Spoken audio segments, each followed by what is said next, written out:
Welcome to This Explainer. Today, we're unpacking a topic that is undeniably heavy, but honestly, it's so deeply important. We're looking at how to support grieving loved ones from afar, specifically by sending Sympathy and Condolence gift hampers to Europe. Now, I know this isn't an easy subject. When someone we care about is hurting, our absolute first instinct is to be right there next to them. But life, geography, borders, they often make that impossible.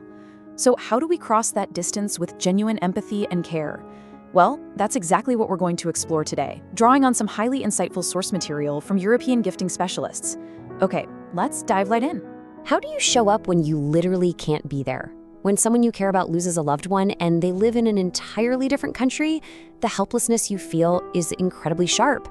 It's a very real, very isolating feeling. You just want to knock on their door, right? You want to sit with them, maybe bring over a hot meal, or just hold their hand.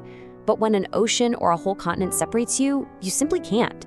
The source material we're looking at today emphasizes that what you can do is send something that arrives at their door and clearly communicates, "I'm thinking of you, you are loved, you are not forgotten in this." A thoughtfully assembled sympathy hamper is truly one of the most meaningful gestures you can make across that physical distance. But here is the brutal truth about sending gifts in these moments. Grief doesn't wait for logistics.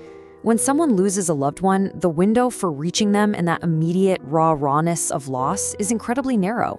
Timeliness matters deeply. Think about it. A sympathy gift that finally shows up 3 weeks after the bereavement because the shipping was complicated or it got stuck at a border, it loses so much of its comforting impact. In fact, late deliveries can actually compound their distress, acting as this unexpected reminder of pain just as the person is trying to find their footing again.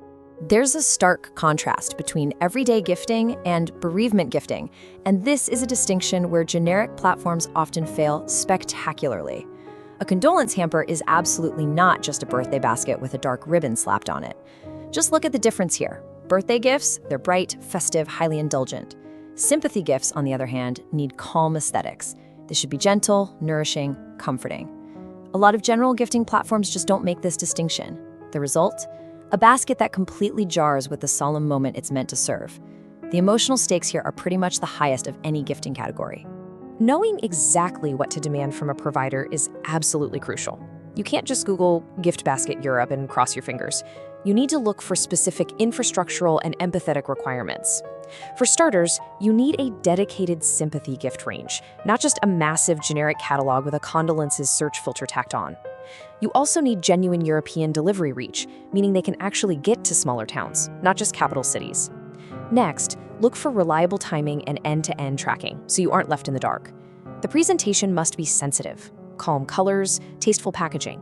You absolutely must have the ability to include real, personal messaging, not a generic printed tag. And lastly, responsive customer support is a must, because navigating cross-border deliveries during a highly emotional time definitely requires real human assistance. Section 1. Crafting a comforting hamper. So let's look at what actually goes inside a genuinely comforting sympathy basket. Think about what a grieving person truly needs. They need comfort and they need calm. Premium loose-leaf teas and chamomile blends, those provide warmth and just a moment to breathe. Artisan shortbreads and gentle sweet treats offer easy subsistence when the idea of cooking feels utterly impossible. Carefully chosen dark chocolates feel elegant and understated, unlike bright, brash candy. Specialty coffee supports those small, anchoring daily rituals of normality.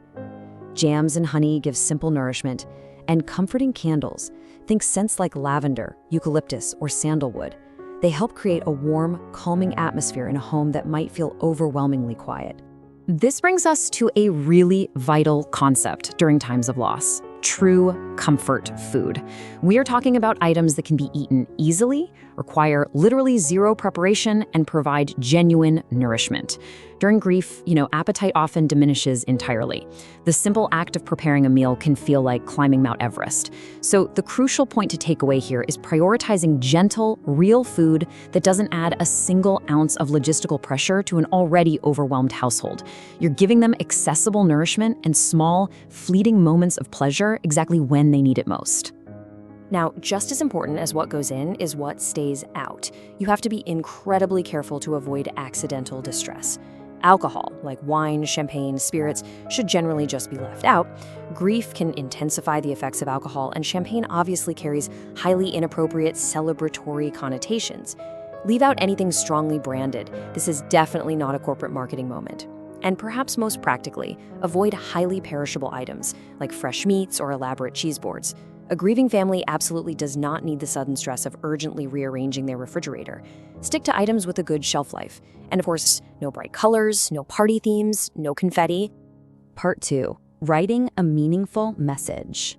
We've all heard, and maybe even said, phrases like, "they're in a better place," or "everything happens for a reason." They are completely well-intentioned, for sure. But in the context of raw grief, they essentially attempt to fix the unfixable. The source material points out that these phrases can actually feel dismissive of the profound, very real pain of loss the person is currently experiencing. Instead, consider the power of simply saying, "I am so deeply sorry for your loss." Notice how totally different that feels? It's simple, it's honest, and it is incredibly grounding. These simple words land far better because they aren't trying to resolve the grief or offer some silver lining. They simply acknowledge the pain and offer presence. In moments of loss, eloquence isn't required. Genuine presence is. Here are some specific rules from the sources for writing the perfect condolence note. First, keep it simple and genuine. Second, acknowledge the person who died. If you knew them, share a brief, real memory. Honoring them by naming them is incredibly powerful. As we just discussed, don't try to fix the grief. Next, offer concrete help. Instead of a vague, "let me know if you need anything," say something highly specific, like, "I'm going to call you on Thursday just to hear your voice." That totally removes the burden of reaching out from the grieving person. Finally, always use their actual name. Never use a generic "dear friend." Being seen as a specific, loved individual matters more than ever right now. Part 3. European delivery logistics explained. Okay, so how do we actually get these gentle comforts safely across borders?